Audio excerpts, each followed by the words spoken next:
মঞ্চে উপস্থিত জনাব রুহুল কবির রিজভী, উপস্থিত আমরা বিএনপি পরিবারের মঞ্চে উপস্থিত নেতৃবৃন্দ, আমার সামনে উপস্থিত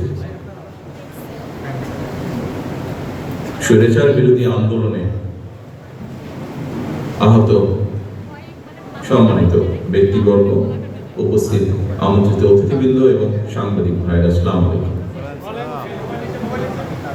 আজকে আমরা এখানে যে একত্রিত হয়েছি, আমরা একত্রিত হওয়ার একটি লক্ষ্য বা মূল লক্ষ্য বা কারণ হচ্ছে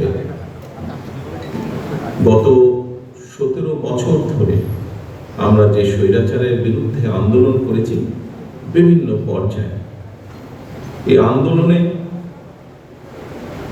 মানুষ তার অধিকার ফিরে পাওয়ার জন্য যে আন্দোলন করেছে, মানুষ তার কথা বলার অধিকার ফিরে পাওয়ার জন্য যে আন্দোলন করেছে, সেই আন্দোলনে যারা বিভিন্নভাবে ক্ষতিগ্রস্ত হয়েছেন, সেরকম কিছু সংখ্যক, খুব অল্প সংখ্যক কয়েকজন মানুষকে পাশে দাঁড়ানোর যে চেষ্টা, যে প্রচেষ্টা আমাদের, তারই অংশ হিসাবে আজকে আমরা এখানে উপস্থিত হয়েছি।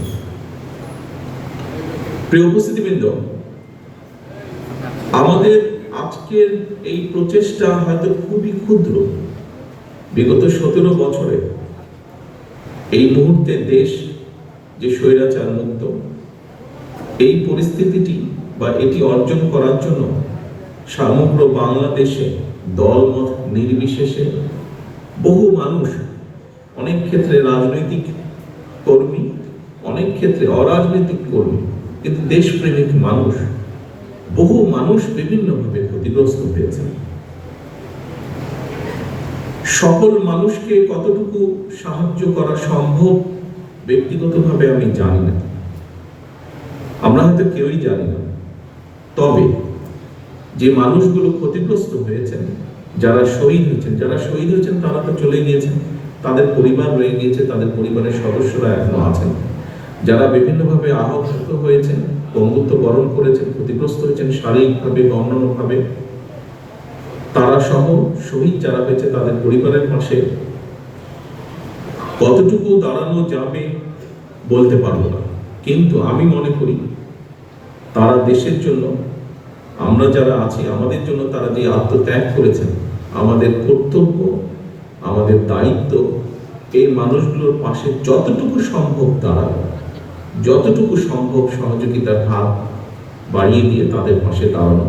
আমি মনে করি দলমত নির্বিশেষে আমাদের সকলের একটি দায়িত্ব।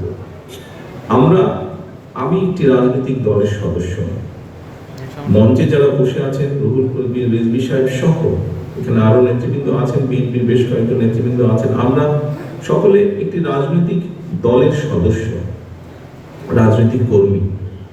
দল হিসাবে আমরা দেশের জন্য, দেশের মানুষের জন্য বিভিন্ন সেক্টর ওয়াইজ আমরা বিভিন্ন পলিসি দিই। জনগণের সমর্থন নিয়ে একটি রাজনৈতিক দল হিসেবে আমরা যখন জনগণের সমর্থন নিয়ে সরকার গঠন করতে সক্ষম হই, তখন সেই পলিসিগুলো যেগুলো আমরা দিই, সেই পলিসিগুলোর মাধ্যমে আমরা দেশের জন্য বা মানুষের জন্য ভালো কিছু করার চেষ্টা করি, বাস্তবায়নের চেষ্টা করি।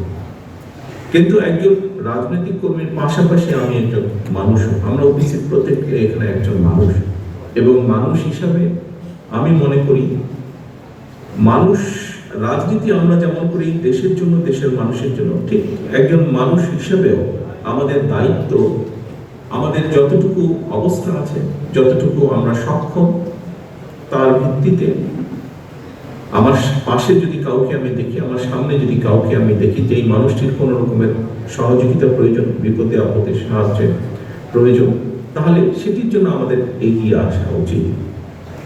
শুধু মানুষ নয়, আল্লাহ আমাদেরকে সৃষ্টি করেছেন সৃষ্টির সেরা জীব হিসাবে, এবং সেই জন্যই আমাদের কর্তব্য শুধু যে মানুষের বিপদের পাশে দাঁড়ানো তা না, আল্লাহর সৃষ্টি, প্রতিটি সৃষ্টির পাশে আমাদের দাঁড়ানো।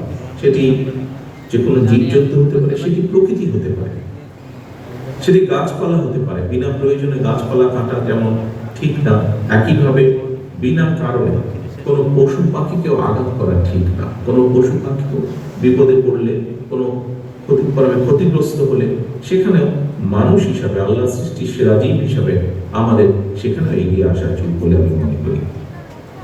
প্রিয় উপস্থিতিবৃন্দ, আজকে আমরা কয়েকজন